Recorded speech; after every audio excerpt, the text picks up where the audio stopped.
Hey guys, it's John Agarola of the Young Turks, and I want to do a follow-up to a story that I live streamed to YouTube about a week ago.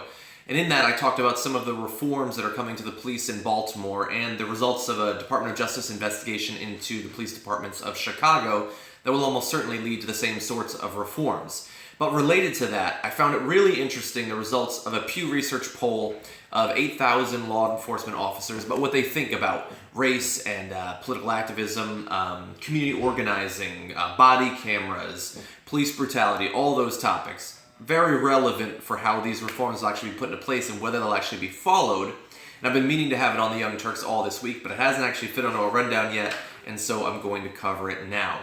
These are sort of just some random results that I find really interesting. I'm going to tell you what they were and then do a little bit of analysis. Attempt to understand where these cops are coming from, why they think the way that they do. So the first has to do with racial equality.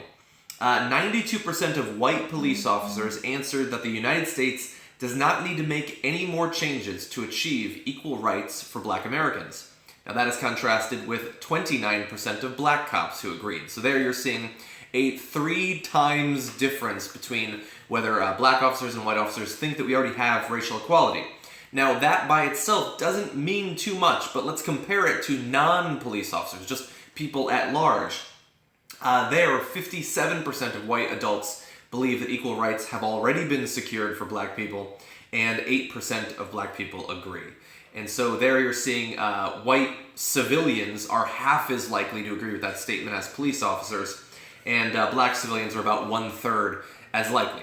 Which means that not only is there a huge change between white people and black people, or white cops and black cops, but between people and cops, there is this huge difference. Now, that could be interpreted in a couple different ways. You could say that something about being a police officer, the experience that you have, the interactions that you have, changes you into thinking that equal rights have already been achieved, whether you're white or black, although much more likely if you're white.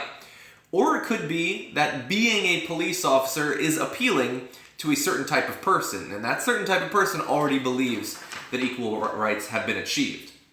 Now, whether it's the one or the other, I think is incredibly interesting. I don't have the answer. I think it's much more likely that they're weeding themselves out when they go in based on those sorts of beliefs. But I mean, look, that approach, the fact that white police officers almost unanimously believe that we've already achieved racial equality, that is interesting, and that is going to affect their willingness to put certain sorts of reforms for police and police departments into effect. Now, what about demonstrations against police? We've seen many of those over the past 4 or 5 years. I mean, forever, but especially over the past 4 or 5 years. 68% of the officers interviewed say demonstrations against police brutality are motivated by anti-police bias, and 67% say the deaths of black people at the hands of police are isolated incidents.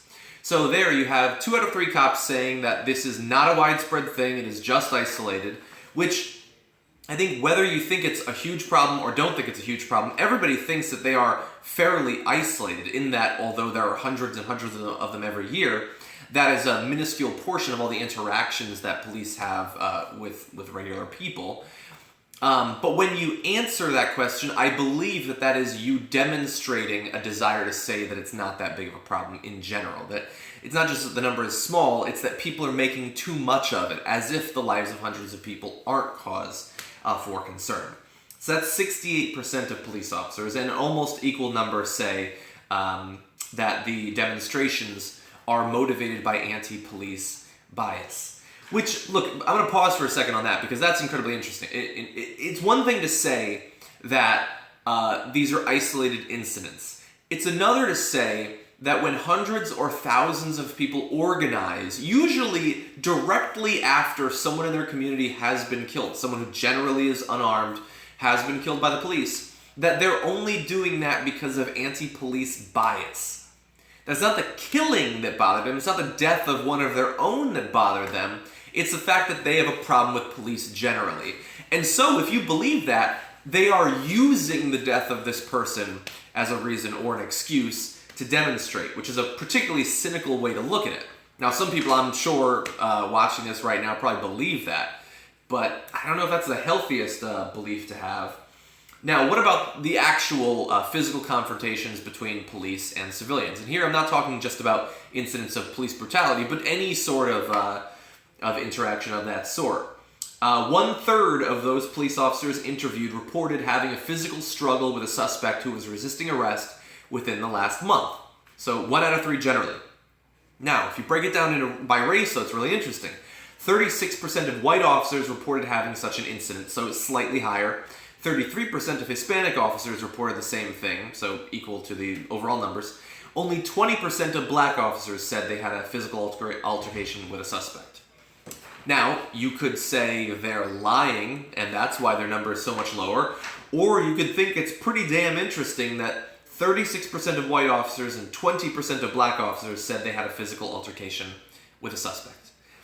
And if they're not lying, if those numbers are genuine, we could attempt to explain why that might be. It might be that certain types of police officers based on their race are sent into certain areas and thus are more likely to get into a violent altercation that they don't want to be in, maybe. Or it could be that people of different racial backgrounds, when they are police, interact with people differently and might have techniques to lower or heighten the odds that there will be a physical altercation. After all, this is not some outside review that's saying you're too violent, you're getting in these things. These are the cops themselves reporting it. And when a cop fills this out, they don't know what the rest of the cops are saying or what the numbers are going to break down to. But the white officers are far more likely to have been involved in a physical struggle with a suspect in the past 30 days. And whatever you think the explanation for that is, it does mean something. Now, a couple other things, and I think this is really interesting. 2/3 of cops favor the use of body cameras. That is a very positive thing. Now, it's not universal, but that's good. And that it doesn't, at the end of the day, really matter. Because whether they have to wear them or not is a result of legislation or regulations.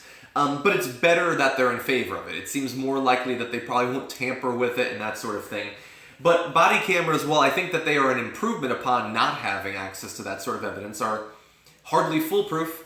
They do seem to get jostled and turned off during acts of violence quite a bit for some reason. The footage gets corrupted sometimes and just happens to disappear. Weird how that happens. And then, of course, there are also just the genuine disagreements about whether having body cameras are a good thing. I mean, there are some people who say that if a police officer is wearing a body camera, people might not be as willing to talk to them. Someone who's been physically beaten by somebody in their family or a domestic dispute, they might not feel as comfortable if they know that they're being recorded. And that those are perfectly genuine problems to have with the cameras. Now, one other thing. 93% of cops agreed that they are now more concerned for their safety than they were before. And that's the last result that I'm going to talk about. The reason I find that to be particularly concerning is that I believe that our culture, combined with the way we train our cops, leads to unnecessary violence because it tells the cops that they are in danger whenever they go out there. They're probably going to be shot at or assaulted or something like that. And then if you feel that you're in danger, you should use violence. And very often you should skip to deadly force because you're not supposed to just injure people. If you feel you have to kill them, you kill them. Now, when you combine a predisposition to being scared and then being told if you want to kill a person because you're scared, that's the right thing to do, that is a deadly mix there. And it's not necessary because that's not how they do things in other countries. In other countries, they are taught that they're supposed to have a certain sort of relationship with the people that they're policing. And it's not supposed to be 100% based on conflict. You're not supposed to go out there expecting violence. And if you do see that there's some sort of threat, you can de-escalate that situation, which not only results in fewer civilians being injured or killed, but also increases the likelihood that you will not be injured. These are techniques that work around the globe. And thankfully, in some areas like in Baltimore, they're going to be mandated, or at least they're going to be trained, I suppose. And here's the problem. They're scared, and they think that they're under threat of violence or death, and so they shoot people, they kill people. And now, as a result of our concern about the results of that fear, our concern about that violence, they feel more scared, which will almost certainly lead to even more violence. And so that is a vicious cycle that you've got there, unfortunately. Now look, these are my interpretations. I'm attempting to be fair to the police officers here and attempting to understand why it is they believe what they believe and why they do what they do. But this is 8,000 police officers done by Pew Research. Very interesting poll. They got into way more. You can look it up on Pew's website and find out all that you want to know. But I think that we do have to understand this sort of thing if we're going to come up with reforms that will actually work and that will be put into effect by the police, and that the police will go along with these reforms. Because there's no reason to have any reforms that are only going to exist on a piece of paper and not actually go into effect. And so hopefully this information will prove helpful. If you'd like more information about this, you can go to, we do videos on this topic all the time on the Young Turks. My videos are also available at youtube.com/John Idarola. I do personal videos about news and politics, and youtube.com/thinktank, where I do non-political, generally, videos. You can also follow me on Twitter at twitter.com/John Idarola, and I tweet about these and more subjects all the time. Thanks for joining me, guys.